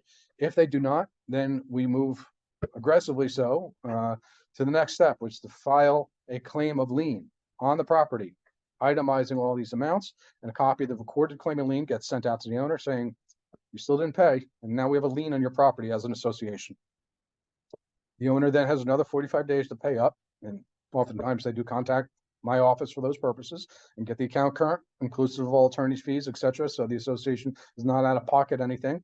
All these amounts are properly chargeable to the owner, depending upon the language in the declaration. But let's say the owner still hasn't paid, and another 45 days goes by after the filing of that lien and sending out of the lien. Then we, as an association, can institute a lien foreclosure case. Just like a bank forecloses on a mortgage, we as an association can foreclose on our claim of lien. Whether or not that's the right decision is a bit intricate, and it depends. It depends on the condition of the unit. It depends upon if there's an existing mortgage foreclosure that is pending and where that mortgage foreclosure sits. Is it almost over? Because there's no point in us as an association filing a lawsuit, because that's what a lien foreclosure is. It's filing a lawsuit, costs a few $1,000s for sure. If the bank is on the verge of foreclosing themselves? What's the rentability of the unit? Are we able to, as an association, if we complete our foreclosure, do we have the ability to rent out this unit to recover some money? Common question I'm always asked. Scott, we foreclose on the unit. We take title to the unit. There's a mortgage on the property. Do we then have to pay the bank? We have to make these mortgage payments? The answer is no, you do not. The association does not step into the shoes of the owner as the borrower on that loan. There's no obligation at all, nor should the association ever pay that mortgage.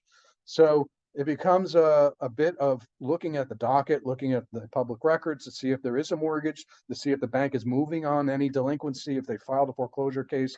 Sometimes these banks don't file a foreclosure, even though there is a mortgage. So I counsel my client, hey, let's foreclose on this. One of two things is going to happen at the end of this case. The association is going to become the owner of this property, and we'll be able to rent it out and make some money, presuming that property is not a complete disaster and doesn't cost anything really to fix it up and make it and put it in a position of being rentable. Or the owner may end up paying off the balance before the foreclosure is finalized, or a third party, as oftentimes happens, bids at the foreclosure sale, and that third party would have to bid at least what we are owed, because the final judgment amount on the lien foreclosure sale is the minimum bid. And a third party comes in and says, ooh, I'm going to try and pick up this property at this HOA or condo foreclosure sale.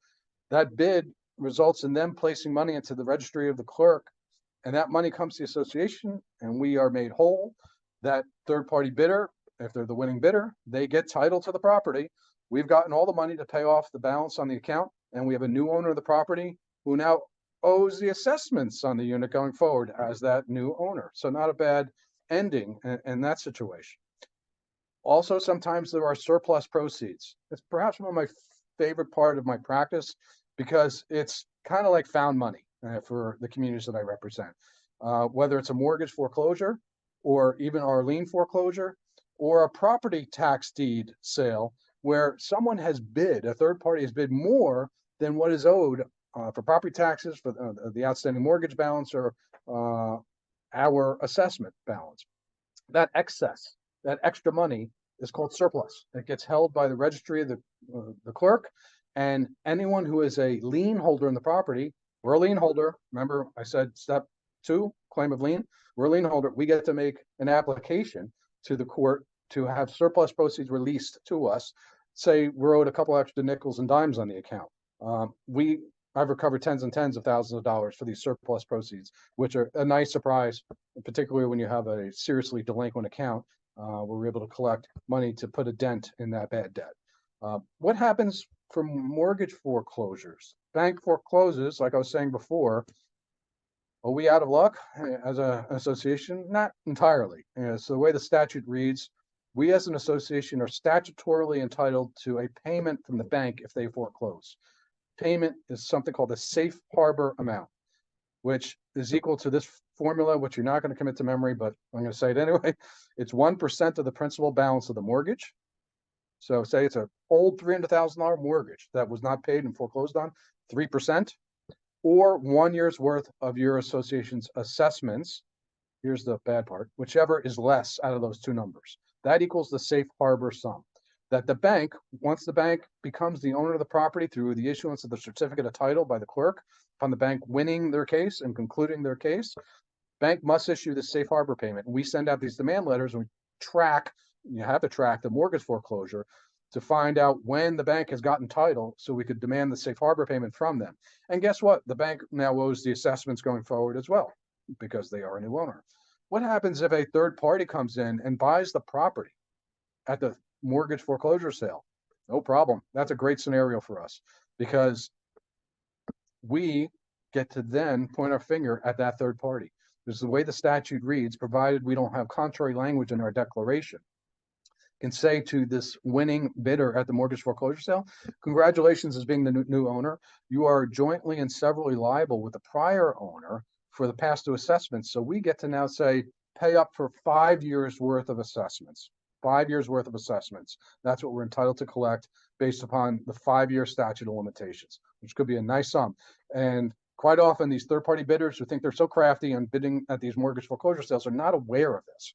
And when they get wind through a letter from my office that they owe X thousands of dollars in back assessments as that third-party winner at the mortgage foreclosure sale, they end up having to pay because they find out that, oops, yep, the statute does read that way.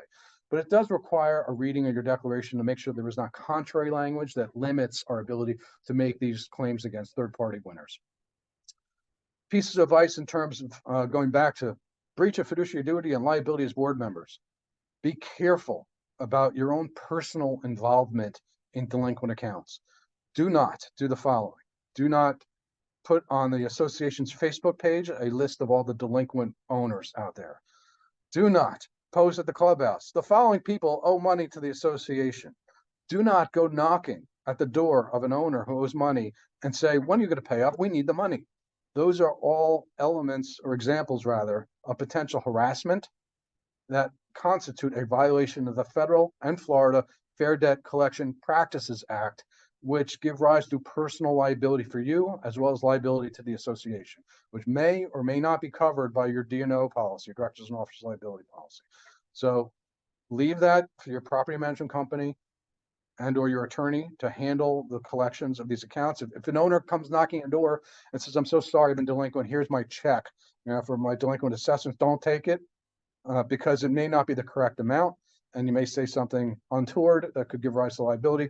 Just direct them, well, really to my office, if I'm your attorney, or your attorney's office, first and foremost. If they go to the management company, when there's a delinquent account, the management company is supposed to just refer them to us, because the management company might not have up-to-date numbers, because you have attorney's fees that potentially could be accruing. You have the calculation of default interest that could be 18% that we figure. So we give the final number to the delinquent owner to make sure we get 100 cents on the dollar and there's no mistake in terms of that, the total amount of the back balance. Here's another little great way to go about collecting delinquencies. If an owner who's not paying assessments is renting out their unit, both condos, HOAs true, where we have the ability to send tenant rent demand letters.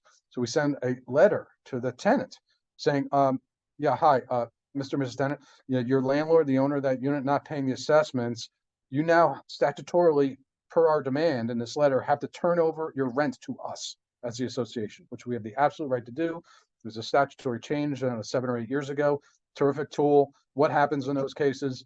The tenant gets all spooked because the letter includes the threat of eviction as it can, because if the tenant does not say, okay, I'll turn it over to you, we as an association can actually evict them, which we don't want to do. We just want to get the account current. But it causes the tenant to then call their landlord saying, what the heck are you doing? You better go pay the assessments because I'm being demanded the rent. So the owner ends up, by and large, getting current real quickly because they'll be about to lose their tenant. Okay. Throw this back over to Mark as it relates to, when we have delinquencies on accounts and a big check comes in, perhaps from an accounting perspective, accounting procedures, is there a certain application of the monies that you guys as an accounting firm suggest?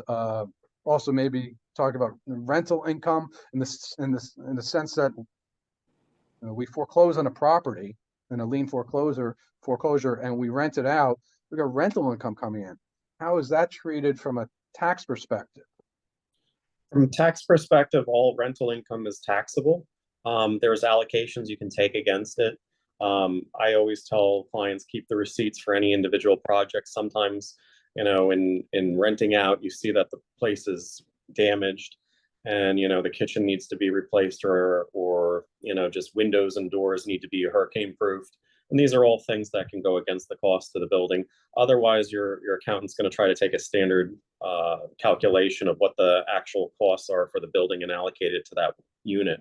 So, if you're if that unit is one of 300, it's one over 300. So sometimes those allocations aren't adequate enough. If you can cut out what is actually related to the unit, that usually will help you more.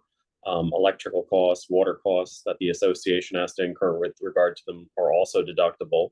And there's some other calculations that most accountants can do. As far as anything that has been sort of written off, you have two ways of doing this. I always tell clients, never write anything off, set up an allowance for credit loss.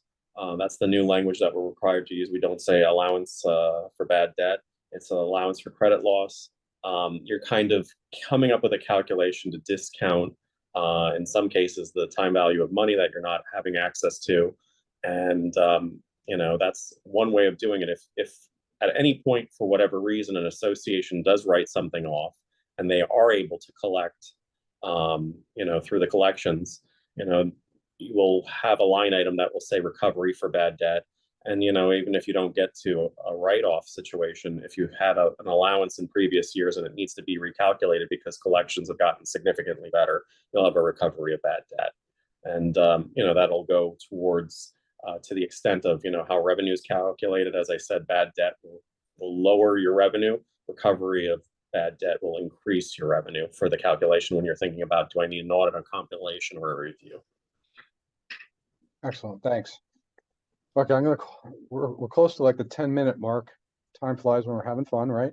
So I'm gonna call this the lightning round. I got a lot of stuff still to go through. I know it's gonna be fast and furious, but there's just things I feel like I have to impart on you guys because I deal with it every day, and I want you to know what I deal with every day. Business records inspections or official records inspections, kind of the bane of, frankly, a lot of associations' existence. It's particularly used/abused by certain owners within a community, just constantly demanding the records of the community, which, hey, we got to comply with the request. And it's very time consuming and it's very burdensome on the management company. And if you're self-managed, it's even more burdensome on you guys. And sometimes records don't exist and you're going back to old management companies and warehouses, and it's a difficult thing. But a little tip for the wary, understand there's some statutory timeframes that apply here. If a written request, and I underscore written request, comes in to request the inspection of certain records, inspection, a key word here, that triggers the statute, both for condos and for HOAs. It's the same thing. We, as a community, have 10 business days, not calendar days, business days to get that inspection scheduled and occurring, whereby the categories of proper categories, that is, of official records, is laid out on the table, for that owner to look at and perhaps flag for copying. They could use the portable device if they want to make a copy. But if we don't comply, there are statutory penalties, $50 a day for each day, up to $500 in the event that the association is deemed to have willfully or intentionally not complied with its obligation to make these records available within the 10 business day period. Now, what I routinely recommend is that we create some rules, some guidelines. So, I don't want to say make it more difficult, but make it more fair, right, for the association in terms of how these scenarios and processes are governed. One good rule is to require that the owner not put in their records request more than 5 categories of documents. Gotten a lot of these where it's just 20, 30 different categories of documents that, like I said, is very time consuming to have to gather them up. So we want to have some guidelines here, and 5, I think, is the number that jumps out as being fair. That doesn't mean we could say, well, you only get one crack at this. You make 5 requests and that's it. No, you could only restrict an owner in terms of 1 8-hour business day per month. That's still a lot of business official records requests. 1 8-hour business day per month times 12. That's a lot of time, but still, that's the way it is. The other key buzzword is inspect. The request, as it comes in from the owner, must actually use this word inspect. It's not, I demand copies of the management contract. That's a non-compliant request. You can't demand copies. You could demand the right to inspect. So an important nuance in the statute, there's arbitration decisions on this particular issue. I was mentioning arbitration decisions at the outset as being persuasive, whereby the request came in and used the word demand copies instead of demand to inspect. And the Division of Condominium said, that's a non-compliant request, so the association need not respond, need not comply. Also, it must be in writing, like I said, an email demanding copies or inspection, not sufficient. Emails do not constitute writing. It must be a piece of paper. Remember those? That we have to actually walk into the office, and hand in or mail in. And so if that comes in that way with the buzzword inspect, with discernible categories of documents, and sometimes you'll get these requests and you can't make heads or tails of what they're asking for, or they say something like, we want all the financial records of the association for the past 7 years. That's non-compliant. It has to be more specific and more targeted. But in this instance, a proper response needs to be sent out to the owner, telling them why their records request is non-compliant, giving them an opportunity to cure it. This is an area that's fraught with liability and potential litigation, so just be aware. If I can interject, Scott, Yeah. real quick, that's Sure. an excellent reason why you should have a website, because you can store everything on there quickly, and Vinteum can set you up individual files, and you just put January, February, March, April, May in there, and that way when they request it, you just hit your finger button and you're ahead of the game.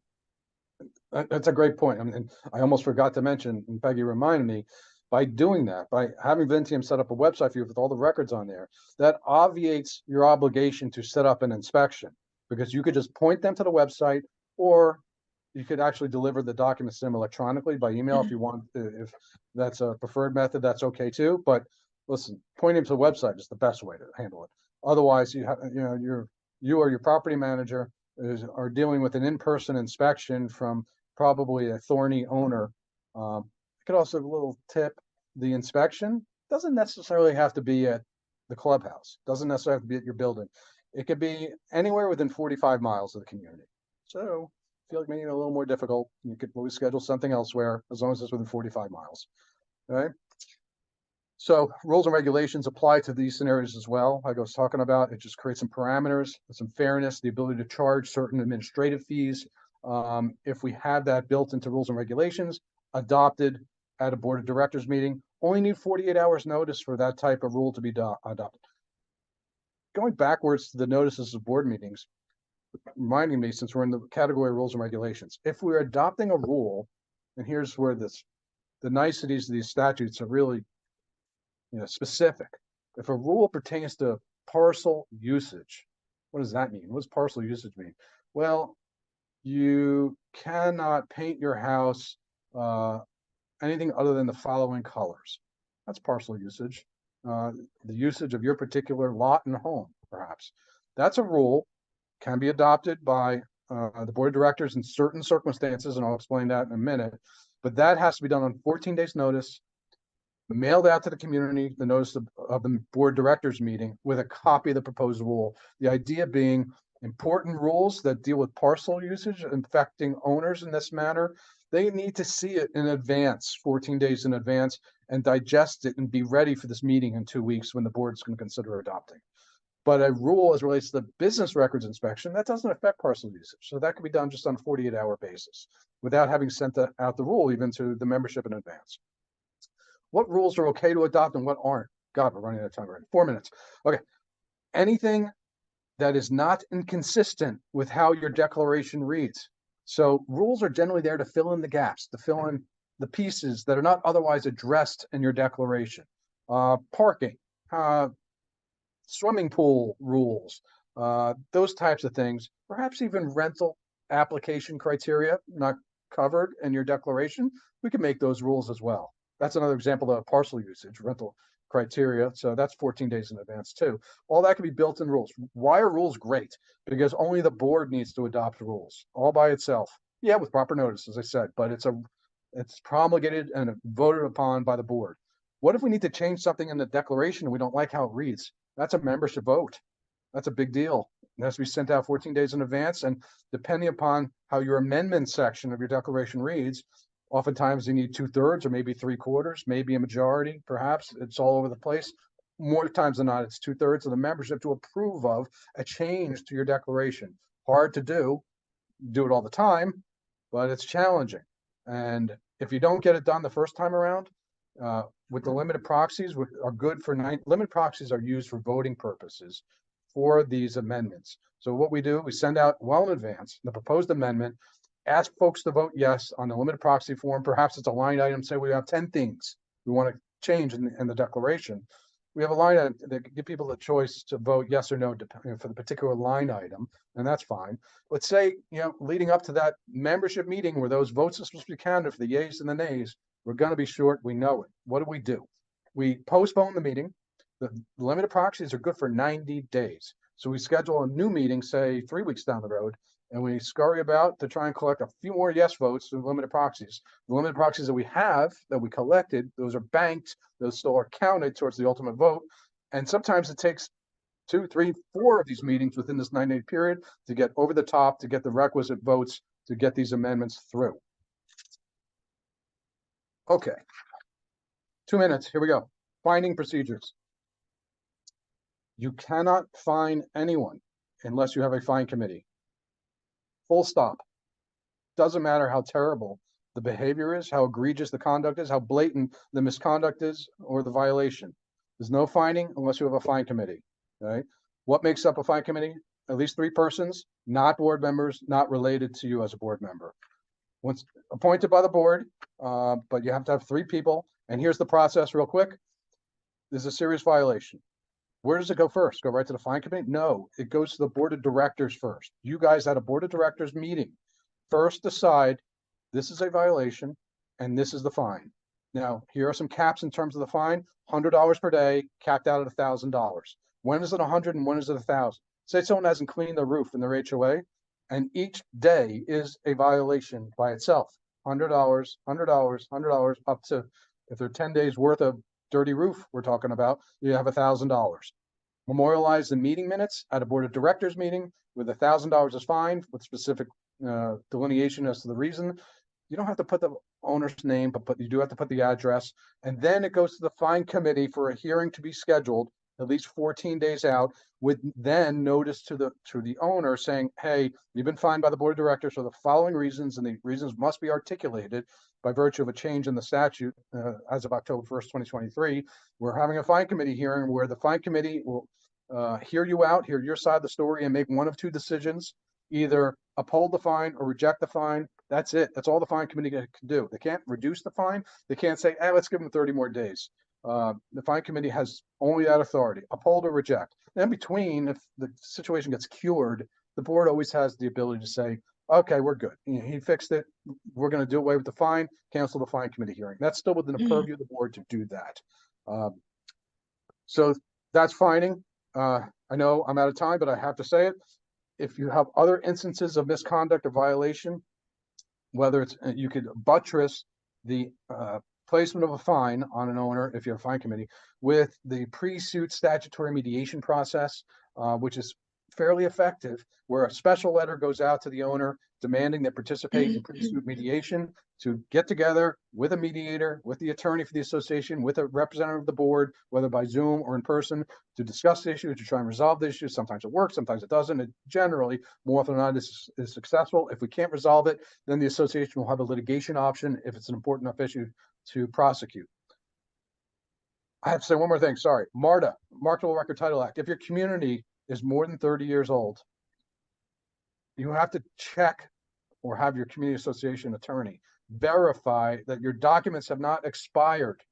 Why is that critical? There's something called the Marketable Record Title Act. It's an obscure law that says documents recorded in the public records, which includes your declaration, if they have not been preserved with a 1.5-page notice of preservation, really easy to do, and more than 30 years have elapsed. This is a simplified description of this application of this act, but that's generally how it works. Your documents may be deemed invalid and expired by operational law, which means you can't collect assessments, you can't do any covenant enforcement, you can't do anything as an association. It's basically Armageddon in terms of an association. How do you fix it? It's called a revitalization. It's an expensive process where you have to get half the community, 51%, to sign certain revitalization forms to spring life back into your governing documents. But in between that time period, you got to put a hold on assessments and covenant enforcement, which would be really dramatic for the association to have to do. So you have to double check, make sure your documents either have been properly preserved or you're not creeping close to that 30-year mark for purposes of the application of the Marketable Record Title Act. That's all I got. That's great. Awesome. Okay, so you guys, thank you so much, Scott and Mark. And if you guys need a good attorney, please hire Scott and Mark, and they'll do a great job for you. I just want to close by saying, save the date for November 21st. I've got an outstanding webinar coming up on 4D modification of the original law. I'm going to have a state representative on, and just save the date. I don't have all the details worked out. It's going to be hosted by Overton Construction, by Paul Overton. He's the CEO, and he's starting a new thing called the Overton Network. And then we'll have some more webinars coming too. So look for that. And I just want to say thanks for attending and stay safe. And I wish you all the best as your new position on the board. Thank you. Thanks, Peggy. Thanks, You're everyone. Bye. Thanks, Bye-bye. Leila.